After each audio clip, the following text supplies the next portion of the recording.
آج ویو 360 میں امریکہ کو افغان طالبان سے بات کرنے کے لیے کسی تیسرے ملک کی ضرورت نہیں. Thomas West. امریکہ میں پولیس کے محکموں کو نئی بھرتیوں میں مشکلات. حفاظت میری سب سے بڑی تشویش ہے، نہ صرف اپنے لیے بلکہ اپنے ساتھیوں اور عوام کے لیے بھی. اور پشتو لوک موسیقی کی ملکہ کہلانے والی زرسانگا 50 سال فن کی خدمت کے بعد بھی قسم پرسی کا شکار. ہمارا یہ حال دیکھ لیں جس میں ہم جی رہے ہیں. اچھی گاڑی، اچھا لباس کیا کسی کو اچھا نہیں لگتا ہے؟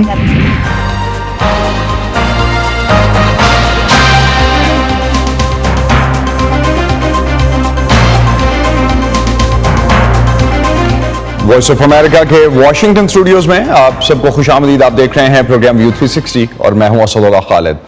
آج الیکشن کمیشن آف پاکستان نے سابق وزیر اعظم اور پاکستان تحریک انصاف کے چیئرمین عمران خان کے خلاف اتحادی حکومت کی طرف سے دائر کردہ توشہ خانہ ریفرنس کا فیصلہ سناتے ہوئے انہیں نااہل قرار دے دیا ہے. چیف الیکشن کمشنر سکندر سلطان راجہ کی سربراہی میں 5 رکنی کمیشن کی طرف سے یہ متفقہ فیصلہ سنایا گیا، لیکن فیصلہ سناتے وقت پنجاب کے رکن بابر حسن بھربانہ طبیعت کی خرابی کی وجہ سے آج کمیشن کا حصہ نہیں تھے، جس کی وجہ سے یہ 4 ارکان کا متفقہ فیصلہ تھا. پی ٹی آئی کی طرف سے اس فیصلے کے خلاف سپریم کورٹ جانے کا اعلان کیا گیا ہے. عمران خان کی نااہلی کے پاکستان کی سیاست پر کیا فوری اثرات ہوں گے اور پی ٹی آئی کے پاس کیا آپشنز ہیں اس کے خلاف، جانتے ہیں وائس آف امریکہ کے عاصم علی رانا جو اس وقت ہمیں اسلام آباد سے جوائن کر رہے ہیں. ان سے بات کرتے ہیں. عاصم، اس فیصلے کی جو تفصیل آئی ہے اس کے مطابق کتنی سملیرٹی ہے، کتنی مماثلت ہے اس فیصلے میں اور پی ایم ایل این کی لیڈرشپ کی نااہلی کے فیصلے میں؟ جی بالکل اسد، آج جو فیصلہ دیا گیا یہ 63(1)(c) کے مطابق دیا گیا ہے، جس میں مس ڈکلیریشن کے جو وہاں پر عمران خان کے اوپر الزام جو ہے ثابت ہوا اور کرپٹ پریکٹسز کا جو ہے وہ الزام عمران خان پر لگایا گیا تھا. جو آج جو فیصلہ آیا اس کے مطابق الیکشن کمیشن آف پاکستان کے مطابق یہ بات ثابت ہو گئی ہے. توشہ خان ریفرنس میں جو عمران خان کے حوالے سے جو انہوں نے دستاویزات جمع کرائی، جو انہوں نے ثبوت جمع کرائے، اس سے عدالت آج مطمئن نہیں ہوئی اور ان کے خلاف یہ فیصلہ دیا گیا. سابق وزیر اعظم نواز شریف کے خلاف بھی ایسا ہی فیصلہ دیا گیا تھا. 63 جو آرٹیکل 63 ہے آئین کا، اس کا استعمال کیا گیا تھا، جس کے بعد آج دوبارہ جس کے شکار ہے وہ عمران خان ہوئے. 63(1)(c) کے تحت ان کے خلاف فیصلہ دیا گیا، جس کے بعد عمران خان جو ہے وہ آئندہ 5 سال تک الیکشن لڑنے کے لیے جو ہے وہ نااہل ہو چکے ہیں. اس کے ساتھ ساتھ اب جو ان کو کہا گیا کہ ان کے خلاف قانونی کارروائی کا فوجداری قوانین کے مطابق جو ہے وہ کارروائی کا جو ہے وہ کہا گیا ہے اور اس حوالے سے وفاقی حکومت کو ہدایت کی گئی ہے کہ وہ اس حوالے سے کیس دائر کرے. تو اب جو یہ فیصلہ ہوگا فیصلہ ہوا ہے اس کے مطابق ان کا جو ٹرائل کورٹ ہے وہاں پر ان کے خلاف جو ہے یہاں پہ قانونی کارروائی کا آغاز کیا جائے گا، جبکہ جو عدالت نے جو الیکشن کمیشن آف پاکستان نے جو آج فیصلہ دیا ہے اس کے اوپر آج سے عمل درآمد شروع ہو گیا ہے. جی سر. تو عاصم، اب عمران خان اور پی ٹی آئی کے پاس قانونی اور سیاسی آپشنز کیا ہیں؟ اصل جو اس وقت قانونی آپشن جو ہے وہ یہاں پر ابھی ان کے پاس کافی سارے موجود ہیں. اسلام آباد ہائی کورٹ میں وہ یہاں پر اس فیصلے کے خلاف فوری طور پر درخواست دائر کر سکتے ہیں اور پاکستان تحریک انصاف نے اس بات کا اعلان بھی کیا ہے کہ وہ اس حوالے سے جو ہے درخواست دائر کرنے جا رہے ہیں. اسلام آباد ہائی کورٹ میں وہ اپلیکیشن جو ہے وہ دائر کریں گے، جس کے بعد جو ہے اس حوالے سے عدالت فیصلہ کرے گی کہ کیا الیکشن کمیشن آف پاکستان کی طرف سے دیے گئے یہ فیصلہ درست ہے یا نہیں ہے. اس کے علاوہ جو یہاں پر دوسرا اور کتنا ٹائم لگ سکتا ہے عاصم اس فیصلے کے آنے میں؟ ہائی کورٹ کا جو آپ بتا رہے ہیں اس میں اپیل ہونے میں اور فیصلہ آنے میں کتنا نارملی وقت انوالو ہوتا ہے؟ اصل اس حوالے سے کچھ بھی کہنا جو ہے وہ قبل از وقت ہوگا، کیونکہ یہ عدالت کا منحصر ہے کہ وہ کتنی دیر میں اس اپیل کو جو ہے وہاں پر سماعت کے لیے مقرر کرتی ہے اور کتنی دیر کی سماعت ہوتی ہے، کیا کچھ وہ ڈیمانڈ کرتے ہیں وفاقی حکومت سے، الیکشن کمیشن آف پاکستان سے، اور اب تک جو وہاں پہ شواہد جس سامان کے تمام پیش کیے گئے ہیں اس سب کا جائزہ لینا پڑے گا، جس کے بعد ہی عدالت اس حوالے سے فیصلہ کر سکتی ہے. لیکن جو اس میں ایک اہم بات ہے وہ یہ ہے کہ جو ٹرائل کورٹ میں جو معاملہ جائے گا وہاں پر بھی اس میں وقت لگ سکتا ہے، کیونکہ عمران خان کے خلاف کرپٹ پریکٹسز کا جو ہے وہاں پر وہ کیس جو ہے وہ بھجوانے کا کہا گیا ہے. اب جب وہاں پہ جو ٹرائل کورٹ ہے وہ اس حوالے سے فیصلہ کرے گی کہ عمران خان نے اگر وہاں پر واپس اس کے اوپر یہ کرپشن کے الزامات اگر ثابت ہو جاتے ہیں تو ان کو 3 سال قید تک کی سزا بھی دی جا سکتی ہے. تو ابھی یہ اس میں کافی سارے مراحل باقی ہیں. پھر اسلام آباد ہائی کورٹ, یہ ٹرائل کورٹ, اس کے بعد اسلام آباد ہائی کورٹ اور سپریم کورٹ کا آپشن بھی اس کے علاوہ موجود ہے. کیونکہ سیاسی طور پر عمران خان کے پاس بہت سے آپشن ہیں کہ اگر وہ جس طرح ابھی انہوں نے اعلان کیا اپنے کارکنوں کو سڑکوں پر نکلنے کا, اسی طرح وہ لانگ مارچ کی فوری طور پر کال بھی دے سکتے ہیں. تو عاصم, ابھی ہم نے دیکھا اسی ہفتے کے آغاز میں جس طرح سے عمران خان جو تھے وہ الیکشنز جو جیتے, اس کے اب اس پوری ایکویشن میں کیا ہوگا؟ کیونکہ پہلے بھی یہی سمجھا جا رہا تھا کہ وہ ساری سیٹیں چھوڑ دیتے, ایک سیٹ اگر رکھتے سب سے ریزائن کرتے پھر الیکشنز ہوتے, لیکن سچویشن کیا کچھ چینج ہوئی ہے یا اسی طرح سے ہے؟ سچویشن خاصی تبدیل ہو چکی ہے, کیونکہ عمران خان صاحب جو جس نشست پر سے وزیر اعظم بنے تھے وہ میاں والی کی نشست تھی, جس کے تحت وہاں پر انہوں نے الیکشن جیتنے کے بعد وہ سیٹ رکھی تھی, اور اس کے بعد جو اسی نشست کے اوپر وہ وزیر اعظم بنے. جو آج کا جو فیصلہ ہے اس کے مطابق عمران خان جو ہے وہ اس نشست ان کی وہ خالی قرار دے دی گئی ہے. اس کے بعد جو باقی ان کی جو 6 نشستیں تھیں جو انہوں نے وہاں پہ جیتی تھی, اس کے حوالے سے وہ بالکل نل اینڈ وائٹ ایک طرح سے تصور کی جائیں گی, کیونکہ عمران خان نے کسی بھی نشست سے حلف ابھی تک نہیں اٹھایا. صرف ایک نشست جو میاں والی کی نشست تھی وہ اس کا انہوں نے حلف اٹھایا تھا, اور لیکن آج وہ بھی خالی قرار دے دی گئی ہے. اس کے بعد جو پارلیمانی سیاست ہے وہ اس میں فی الحال اس وقت عمران خان جو ہے وہ نظر نہیں آ رہے. 6 نشستیں عاصم, ایک چیز لاسٹ پہ بالکل بتائیے گا کہ اسلام آباد اور دوسرے شہروں میں سیکیورٹی کے خاص انتظامات کیے گئے ہیں, پی ٹی آئی کے سپورٹرز کا کیا رد عمل ہے اب تک؟ جی بالکل, اصل اس حوالے سے سچویشن جو ہے وہ کافی ٹینس ہوتی جا رہی ہے. راولپنڈی اسلام آباد کے مین جنکشن فیصل آباد کے اوپر اس وقت میں موجود ہوں, اور یہاں پر اب سے کچھ دیر پہلے یہاں پر شدید آنسو گیس کی شیلنگ کی گئی تھی. راولپنڈی سے کچھ کارکنوں نے اسلام آباد کی طرف رخ کیا تھا, اسلام آباد میں داخل ہونے کی کوشش کی, لیکن اسلام آباد پولیس نے جوابی طور پر شدید جو ہے وہ آنسو گیس کی شیلنگ کی. اس وقت بھی صورتحال کافی خراب ہے کہ جو اسلام آباد ایکسپریس وے ہے وہ بند ہو چکی ہے, فیصل آباد جو ہے وہ بند ہو چکا ہے, اور سری نگر ہائی وے جہاں پر وہ ہے اسلام آباد وہ بھی بند ہو چکی ہے. مختلف اطراف سے اسلام آباد کے لوگوں نے داخل ہونے کی کوشش کی, جو ہے وہ خاص کشیدہ ہے. بہت بہت شکریہ عاصم علی رانا, آپ ہمیں اپڈیٹ کر رہے تھے. آج جو الیکشن کمیشن کی طرف سے فیصلہ آیا ہے عمران خان کے خلاف دائر کردہ ریفرنس جو حکومت کی طرف سے تھا اس پہ, اس حوالے سے آپ ہمیں اپڈیٹ کر رہے تھے. بہت شکریہ.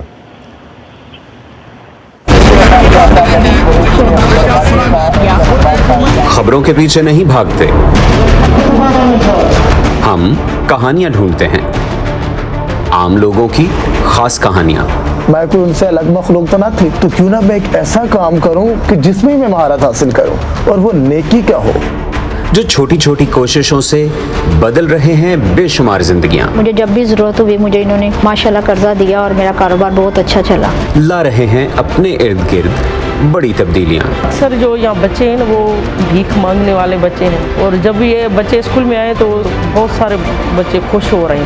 آج وہیں عورتیں بے ہچک اپنے پلانٹوں پر مطلب اپنے گوٹ کے پلانٹ پر آتی ہیں, پانی بھرتی ہے. ہم جاتے ہیں خبروں سے آگے. میں ہوں نیلوفر مغل, سمن خان, سعدیہ زبران جھا, عمر فاروق, چترا ڈار, جیتی آرانی, مرتضی زہری. ہم ہیں وائس آف امریکہ. پاکستان میں کئی ماہ سے جاری سیاسی عدم استحکام شاید امریکی صدر بائیڈن کے حال ہی میں دیے جانے والے بیان کی وجہ بنا, جس میں انہوں نے کہا کہ نہ صرف پاکستان کو اور دنیا کے خطرناک ترین ممالک میں سے ایک ہے, بلکہ اس کے جوہری اثاثوں کی حفاظت پر بھی انہوں نے ایک سوال اٹھایا تھا. یہ رائے وائس آف امریکہ سے بات کرنے والے کئی تجزیہ کاروں کی بھی ہے, لیکن اس سے ہٹ کر بھی دیکھا جائے تو پاکستان کی 75 سالہ تاریخ میں امریکہ اور پاکستان کے تعلقات نے بہت سے اتار چڑھاؤ دیکھے ہیں. کئی سالوں سے سرد تعلقات کے بعد حال ہی میں پاکستان اور امریکہ کے تعلقات کے ریسیٹ ہونے کے آثار دکھائی دینے لگے تھے کہ امریکی صدر کا بیان شہ سرخیوں کا حصہ بنا. پاکستان کے جوہری اثاثوں کی سیکیورٹی پر امریکی رہنماؤں کی طرف سے اکثر تحفظات کا اظہار کیا جاتا رہا ہے. وائس آف امریکہ سے بات کرتے ہوئے قومی سلامتی کے سابق مشیر جان بالٹن نے حال ہی میں کہا تھا کہ اس عدم اعتماد کی وجہ یہ ڈر ہے کہ کہیں پاکستان کی حکومت اور نتیجتاً جوہری ہتھیار دہشت گردوں کے ہاتھ نہ لگ جائیں. ایک ایسا ملک جو دہشت گردی کے خلاف طویل جنگ میں امریکہ کا اتحادی رہا, اس پر اس طرح کے عدم اعتماد کی کیا وجہ ہے؟ افغانستان کے لیے امریکہ کے خصوصی نمائندے اور deputy secretary of state for south and central Asian affairs Tom West سے ایک ایکسکلوسیو انٹرویو میں مونا کاظم شاہ نے سب سے پہلے یہی جاننے کی کوشش کی. پاکستان امریکہ کا اہم پارٹنر ہے. میں نے چند ہفتے قبل پاکستان میں 2.5 دن گزارے اور افغانستان میں ہمارے مشترکہ مفادات کے حوالے سے گہری بات چیت کی. مجھے اسلام آباد میں سیکیورٹی کے ساتھ ساتھ سویلین رہنماؤں دونوں سے مل کر خوشی ہوئی. मुझे पेशावर का दौरा करके वहां के हुक्काम से और उन गैर मामूली तौर पर ज़हीन अफगान लड़कियों से मिलकर खुशी हुई जो पाकिस्तान में बतौर महाजिर तालीम हासिल कर रही हैं। हम UNHCR का पाकिस्तान में पनाह गुज़ीरों की इमदाद पर शुक्रिया अदा करते हैं। हम 40 साल से ज़ायद अरसे तक महाजरीन की मेज़बानी करने पर पाकिस्तान का शुक्रिया अदा करते हैं। अगर एक बार फिर मैं इस सवाल पर दोबारा आपकी तवज्जो मरकूज करना चाहूंगी कि पाकिस्तान के जौहरी हथियारों की हिफाजत के हवाले से क्या सबूत या क्या बुनियाद है कि ऐसी सियासी तशवीश नजर आती है? जी, मुझे इस सवाल पर आपसे मजीद कुछ नहीं कहना। क्या वजह है कि अमेरिका ने काबुल में अल ज़वाहिरी के खिलाफ ड्रोन हमले में पाकिस्तान के किरदार से दो टोक इनकार नहीं किया? एमन अल जवारी को तालिबान का पनाह देना दोहा मुआहदे की खुली खिलाफ वर्जी थी। मैं इस बात की तस्दीक कर सकता हूँ कि अमरीकी हुक्काम और तालिबान के नुमाइंदों ने दोहा में पहली बार चंद हफ्ते पहले आमने सामने मुलाकात की है। मुझे लगता है कि दोनों फरीक इन मुज़ाकरात के लिए तामीरी रवैया रखते हैं और हम एतमाद की बहाली के रास्ते पर गामजन हैं। लेकिन बिलाशुबा अमेरिका का अफगानिस्तान में सबसे बड़ा कौमी मफाद इस बात को यकीनी बनाना है कि ये दोबारा कभी उन दहशतगर्दों की महफूज पनाहगाह ना बने जो हमारे लिए खतरा बन सके, और हम इस सिलसिले में अमली तौर पर तालिबान के साथ रवाबत जारी रखेंगे। इस मुलाकात में CIA के डेप्यूटी डायरेक्टर डेविड कोहेन भी मौजूद थे। मजीद क्या बात हुई? What else was discussed? मैं मीटिंग में शामिल होने वाले दीगर अमरीकी हुक्काम की मौजूदगी की तस्दीक या तरदीद नहीं करूंगा। सबसे पहले जब भी हम तालिबान के साथ बैठते हैं इंसानी हकूक के हवाले से खदशात का इजहार करते हैं। मैंने उन्हें वाज़ेह किया है कि अफगानिस्तान में मकामी या बैनुल अक़वामी सतह पर तालिबान के बारे में मौक़िफ़ में इससे बेहतरी आएगी अगर वो उन 10 लाख से ज़्यादा लड़कियों को तालीम की इजाज़त दे दें जो फ़िलहाल सानवी तालीम से महरूम हैं। इस बुनियादी हक से महरूम हैं कि वह तालीम हासिल कर सकें और काम करें। हमने दहशतगर्दी पर भी बड़ी तफसील से बात की। अलकायदा के हवाले से अपने खदशात के अलावा हमने दाइश से लड़ने के लिए तालिबान की कोशिशों पर भी बात की। आप जानती हैं कि दाइश अमेरिका और तमाम अफगानों का मुश्तरका दुश्मन है और हज़ारा कम्युनिटी के खिलाफ हौलनाक हमले भी बंद होने चाहिए। जब से तालिबान ने काबुल पर कब्जा किया है पाकिस्तान में अस्करियत पसंदी में तेजी से इजाफा हुआ है। पिछले साल से इन हमलों में 51% इजाफा हुआ है। बहुत से तज्जियाकारों का कहना है कि अमेरिका अपने पीछे मसाइल छोड़कर गया है। क्या ऐसा है? Did US leave behind a mess? जब मैं पाकिस्तान में था तो हर मीटिंग में यही मौजू ज़ेर बहस था। वज़ीर मुमलिकत हिना रब्बानी खर से भी इन चैलेंजेस पर बात हुई जिनका उन्हें सरहद पर तहरीक तालिबान पाकिस्तान के साथ सामना है। ये कोई नया चैलेंज नहीं है, लेकिन आप दुरुस्त कह रही हैं कि हमने गुज़िश्ता साल के दौरान पाकिस्तान के खिलाफ TTP के हमलों में काफ़ी इजाफा देखा है और ये तशवीश की बात है। आप जानती हैं कि एक चैलेंज है जिसका पाकिस्तान को सामना है और ये यकीनन एक अहम मौजू था। अमेरिका का एक मुस्तहकम अफगानिस्तान में गहरा मफाद है। उनकी मईशत को मुस्तहकम करने के लिए हमने बहुत से इक़दामात किए हैं। मेरे ख्याल में खित्ते के अंदर भी यही मुत्तफ़िक़ा नज़रिया है कि हमें तालिबान और अफगानों के दरमियान एक कौमी सियासी मुकालमे का आगाज़ देखने की ज़रूरत है जो मुल्की तनव्वुर की नुमाइंदगी करता हो। लेकिन मेरे ख्याल में इस मुकालमे को ज़्यादा संजीदा और मुनज़्ज़म होने की ज़रूरत है और ये उन पर गैर मुल्की ताकतों के ज़रिए मुसल्लत नहीं करना चाहिए।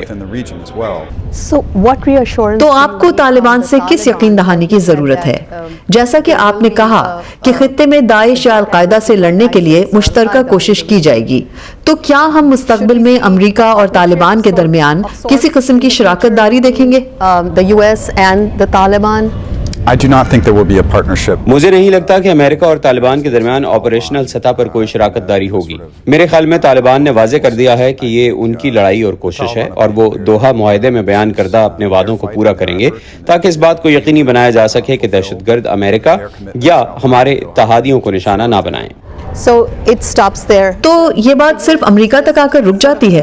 अमेरिका को सिर्फ खुद पर हमले की फिक्र है और इलाकाई इस्तेहकाम का क्या? क्या अमेरिका इस इलाकाई इस्तेहकाम का हिस्सा नहीं बनेगा? Going to be a part of that. No, it's a good point, Mona. ये एक अच्छा नुक्ता है मोना। देखिए, गुज़श्ता 1 साल के दौरान अफगान सरजमीन से दहशतगर्दों खासतौर पर दाइश के ताजिकिस्तान, उज़्बेकिस्तान और पाकिस्तान पर हमले हुए हैं और हाँ, ये इंतहाई तशवीशनाक है और अमेरिका इस बात को यकीनी बनाने में दिलचस्पी रखता है कि इस किस्म के हमलों को रोका जाए। In your recent interview, अपने हालिया इंटरव्यू में USIP में आपने कहा कि इस्लामाबाद ने वॉशिंगटन की बात हमेशा नहीं सुनी। अगर ऐसा होता तो हालात मुख्तलिफ होते। पाकिस्तान, अमेरिका और अफगान तालिबान के दरमियान मुज़ाकरात की कामयाबी के लिए इस बार क्या मुख्तलिफ कर सकता है? सच पूछें तो मोना, मुझे नहीं लगता कि हमें तालिबान के साथ मुज़ाकरात के लिए किसी तीसरे मुल्क की ज़रूरत है। मैं खुद तालिबान के साथ बाकायदा राब्ते में हूँ। अमरीकी हुकूमत में मेरे दूसरे साथी भी इसमें शामिल हैं और मैं समझता हूँ कि ये डायलॉग बराह रास्त होने की ज़रूरत है। मुझे नहीं लगता कि हमें किसी तीसरे मुल्क की ज़रूरत है। अब दूसरे ममालिक की जानिब से सिफारतकारी जारी रखने की ज़रूरत है ताकि तालिबान पर दबाव डाला जाए कि वो अपने वादों को पूरा करें। मेरे ख्याल में हमें इस बात को यकीनी बनाने की ज़रूरत है कि दूसरे मुल्क जिनकी सरहदें उनके साथ मुश्तरक हैं, जिनके साथ वो ज़बानों, सकाफ़तों और रिवायात का इश्तराक करते हैं, कि वो इस काम को तकमील तक पहुँचाएँ। लिहाजा मुस्लिम दुनिया का अफ़गानों के साथ, अफ़गान ख़वातीन के साथ, अफ़गानिस्तान में उलमा बरादरी के साथ साथ तालिबान के साथ नाकाबिल यकीन हद तक अहम और काबिल एतबार किरदार है। तो आप कहते हैं कि आपको तालिबान के साथ बातचीत करने के लिए किसी तीसरे पार्टनर की ज़रूरत नहीं है, लेकिन आपको दूसरे ममालिक की मदद की ज़रूरत तो होगी, ख़ास तौर पर अब जब अमरीकी अफवाज अफगानिस्तान में नहीं हैं।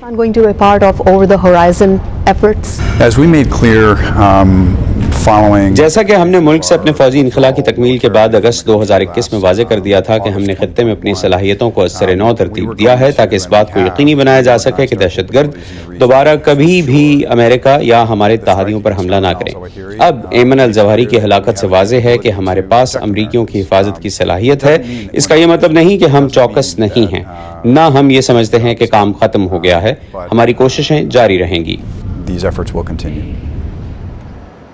आजकल अमेरिका में मिड टर्म इलेक्शंस या वस्त मुद्दती इंतखाबात खबरों पर छाए हुए हैं। एक ऐसे वक्त में जब अमेरिका में कसाद बाजारी के बारे में तशवीश और चीन की तरफ से सिक्योरिटी के खदशात में इजाफा हो रहा है, कुछ रिपब्लिकन कानून साज यूक्रेन को दी जाने वाली इमदाद पर सवाल उठा रहे हैं। अवामी राय के जायजे इन इंतखाबात के बारे में पेशगोई कर रहे हैं कि रिपब्लिकन पार्टी इस इलेक्शन के नतीजे में ऐवान नुमाइंदगान का कंट्रोल हासिल कर लेगी। वॉइस ऑफ अमेरिका की इस रिपोर्ट में यह जायजा लिया गया है कि नताइज इस इलेक्शन के मुस्तकबिल में यूक्रेन के लिए अमरीकी हिमायत को कैसे मुतासर कर सकते हैं। यूक्रेन के शहरी अब भी दारुल हुकूमत कीव और दीगर शहरों पर ड्रोन और मिसाइल हमलों से परेशान हैं, जिससे आम शहरियों के मकानात और शहरी ढांचा तबाह हो गए हैं। हमारे लोग रोज मरते हैं, हर रोज हम पूरी दुनिया में जमहूरियत का दिफा करते हैं। आप देख सकते हैं कि गोलाबारी से रोजाना क्या हो रहा है। हमारे घरों की तबाही और लोगों का कत्ले आम हो रहा है। आपको इमदाद को कम करने की बजाय इसे बढ़ाना चाहिए। यूक्रेन की हुक्मरान जमात servant of the people's party की चेयरवुमन ओलिना शुलियाक ने वॉइस ऑफ अमेरिका को बताया कि अमेरिका में नवंबर में होने वाले वस्त मुद्दती इंतखाबात से कबल यूक्रेन के शहरी अमेरिकी सियासत पर नज़र रखे हुए हैं, जब डेमोक्रेट्स कांग्रेस में अपनी मामूली अक्सरियत खो सकते हैं। अगर रिपब्लिकन जीत जाते हैं तो ऐवान नुमाइंदगान कीव को मजीद इमदाद देने की मुखालफत कर सकता है। मंगल के रोज ऐवान नुमाइंदगान में अक़लियती रहनुमा केविन मकार्थी ने एक मीडिया नेटवर्क को बताया कि कसाद बाजारी के खतरे को देखते हुए अमरीकी यूक्रेन को ब्लैंक चेक नहीं देंगे। कुछ दीगर रिपब्लिकन कानून साज ये भी कह रहे हैं कि अमरीका को चीन की जानिब से अपनी अस्करी सलाहियतों को मजबूत करने के खतरे पर ज्यादा तवज्जो देनी चाहिए। कांग्रेस के साथ काम करना जारी रखेंगे और इन कोशिशों पर होने वाली गुफ्तगू पर भी नजर रखेंगे, और जब तक जरूरत हुई हम यूक्रेन की हिमायत करेंगे। हम उस वादे को निभाएंगे जो हम उन बहादुर यूक्रेनी शहरियों से कर रहे हैं जो हर रोज अपनी आज़ादी और अपनी जमहूरियत के लिए लड़ रहे हैं। मुबस्सरीन का कहना है कि रिपब्लिकन पार्टी में अमेरिका को अलग थलग रखने की पॉलिसी के रुझानात की बिना पर यूक्रेन को खास तौर पर इंसानी बुनियादों और मुआशी ज़रूरियात के लिए दी जाने वाली इमदाद कम हो जाएगी। ताहम अमेरिका की जानिब से सिक्योरिटी के लिए दी जाने वाली माली इमदाद के बारे में तशवीश कम है। अगर आप अमेरिका में दिफाई सनत की हिमायत के लिए उमूमी तौर पर पाए जाने वाले दाएं बाजू के मफादात का सोचें तो इस वक्त यूरोपियंस की यूक्रेन और नेटो के मशरकी हिस्से में सबसे बड़ी ज़रूरत क्या है? वो हथियारों के निज़ाम की ज़रूरत है। गोला बारूद से लेकर रॉकेट लॉन्चर्स और ड्रोन जैसे जदीद हथियारों के निज़ाम तक। और यूरोप में दिफाई बजट में इस कदर तेज़ी से इजाफा हो रहा है कि मार्केट में दस्तयाब सामान से दिफाई ज़रूरियात पूरी नहीं हो रही। फरवरी में जंग शुरू होने के बाद से अमेरिका ने यूक्रेन को $60 अरब से ज्यादा की इमदाद की मंजूरी दी है, जिसमें $17 अरब से ज्यादा इमदाद सिक्योरिटी की मद में दी जा चुकी है। मई में सेनेट ने 40 अरब डॉलर से ज्यादा की नई अस्करी और इंसानी बुनियादों पर दी जाने वाली माली इमदाद की मंजूरी दी, लेकिन कुछ रिपब्लिकन्स ने इसकी मुखालफत में वोट दिया था। पैट्सी वोडाकसवारा के साथ नदीम याकूब, वॉइस ऑफ अमेरिका। दूसरी जानिब पाकिस्तान के लिए आज एक अहम फैसला फाइनेंशियल एक्शन टास्क फोर्स के पेरिस में होने वाले इजलास में होने जा रहा है, जिसमें पाकिस्तान को ग्रे लिस्ट में रखने या निकालने का फैसला होगा। पाकिस्तानी हुकाम का कहना है कि पाकिस्तान ने मनी लॉन्ड्रिंग और दहशतगर्दी की माली मुआवनत की निगरानी के आलमी इदारे की तरफ से मुकर्रर किए गए तमाम अहदाफ पर अमल दरामद कर लिया है और वो समझते हैं कि इस मरतबा फैसला पाकिस्तान के हक में आएगा। पाकिस्तान की जानिब से लश्कर-ए-तैयबा, जैश-ए-मोहम्मद और जमात-उद-दावा जैसी तंजीमों की मुबैना हिमायत पर जून 2018 में पाकिस्तान को फैटफ की ग्रे लिस्ट में शामिल किया गया था। माहिरीन समझते हैं कि अगर पाकिस्तान ग्रे लिस्ट से निकलता है तो पाकिस्तानी मईशत पर इसका मुस्बत असर पड़ेगा और पाकिस्तान में सरमायाकारी की हौसला अफजाई होगी। आजादी के 75 साल, सुनिए इन 75 वर्षों की तारीख। उनसे जो गवाह हैं कामयाबियों और नाकामियों के, जो याद करेंगे उस गुजरे वक्त के अच्छे और बुरे को, और उनको जिन्होंने की जदोजहद, समाजी आजादी और बराबरी की। बयान करेंगे माजी के हकायक, खेल और आर्ट से लेकर जमहूरियत और आमरीत तक। सुनिए उनको जो शाहिद हैं उन 75 सालों के। VOA उर्दू की खुसूसी पॉडकास्ट सीरीज पाकिस्तान के 75 साल में। पश्तो जुबान की मशहूर लोक गुलकारा ज़रसांगा को आगा खान म्यूजिक अवार्ड के लिए मुंतखब कर लिया गया है। कई दिहाइयों पर मुहित गुलकारी के इस सफर में उन्होंने कई अवार्ड्स जीते। ज़रसांगा इस वक्त किस हाल में है और उनके मुस्तकबिल के हवाले से क्या ख्वाब हैं, आइए जानते हैं। पश्तो लोक मौसीकी की मलिका कहलाई जाने वाली गुलकारा ज़रसांगा ने एक और अवार्ड अपने नाम कर लिया है। ज़रसांगा ने 20 साल की उम्र में प्रोफेशनल गुलकारी का आगाज किया। उनकी मुनफरिद आवाज को न सिर्फ मकामी बल्कि आलमी सतह पर भी पसंद किया जाता है। तहम 50 साल से जायद अरसा इस फन को देने और कई अवार्ड हासिल करने के बावजूद ज़रसांगा अब भी इंतहाई कस्मापुरसी की हालत में एक खैमे में रिहाइश पजीर हैं। अवार्ड हासिल करने की खुशी बिल्कुल ऐसी ही है जैसे रमजान के बाद ईद का चांद देखने के बाद होती है। मैं बहुत खुश हूँ। मैंने और भी बेशुमार अवार्ड जीते हैं, लेकिन ये चूंकि नया अवार्ड है इसलिए बहुत ज्यादा खुश हूँ। ज़रसांगा दुनिया के मुख्तलिफ ममालिक से ताल्लुक रखने वाले उन 10 खुशकिस्मत फनकारों में से एक हैं जिन्हें उनके फन की खिदमत के सिले में आगा खान म्यूजिक अवार्ड से नवाजा गया है। इस अवार्ड की कुल इनामी रकम 5 लाख अमरीकी डॉलर है, जो कि कामयाब फनकारों में तकसीम की जाएगी। अवार्ड की ये तकरीब इस माह के आखिर में ओमान में मुनक्किद होगी। ज़रसांगा के बेटे मुस्तफा उम्मीद करते हैं कि इस अवार्ड की बदौलत उनके खानदान के माली हालात में कुछ बेहतरी आएगी। मेरी वालदा ने बेशुमार अवार्ड जीते हैं, यहाँ तमाम पढ़े हैं, लेकिन इसके बावजूद हम खैमे में रहने पर मजबूर हैं। हम खुद इस अवार्ड से बाखबर नहीं हैं, लेकिन लोग इस अवार्ड के बारे में काफी कुछ कह रहे हैं। ज़रसांगा का कहना है कि उनकी गुलकारी और मुनफरिद आवाज का सफर अब उनके बेटे और नवासे आगे लेकर जाएंगे। उन्हें उम्मीद है कि इस अवार्ड की बदौलत न सिर्फ उनके फन को दोबारा से जिंदा होने में मदद मिलेगी, बल्कि उनका अपने घर का दरीना ख्वाब भी पूरा हो सकेगा। मैं चाहती हूँ कि मेरा भी अपना एक घर हो जिसमें कोई कमरा बना सकूं। हमारा ये हाल देख लें जिसमें हम जी रहे हैं। अच्छी गाड़ी, अच्छा लिबास, क्या किसी को अच्छा नहीं लगता है? आगा खान म्यूजिक अवार्ड ने एक मर्तबा फिर ज़रसांगा की खोई हुई आवाज से दुनिया को मुतारिफ कराया है। सादिया कासिम शाह के साथ Ayesha Khalid, voice of America. इसी पर खत्म करते हैं आज का व्यू 360। स्टे सेफ और पाकिस्तान और खित्ते समेत दुनिया भर की अहम खबरों और दिलचस्प मालूमात के लिए आप आ सकते हैं हमारी वेबसाइट urdu.voa.com पर। ये सारा कंटेंट आपको मिलेगा हमारे सोशल मीडिया प्लेटफॉर्म्स पर भी, facebook.com/VOA Urdu, YouTube पर हमारा चैनल है VOA Urdu के नाम से, और ट्विटर इंस्टाग्राम पर हमारा हैंडल है @VOA Urdu। अब तक के लिए इतना ही। असदुल्लाह खालिद को इजाजत दीजिए। खुदा हाफिज।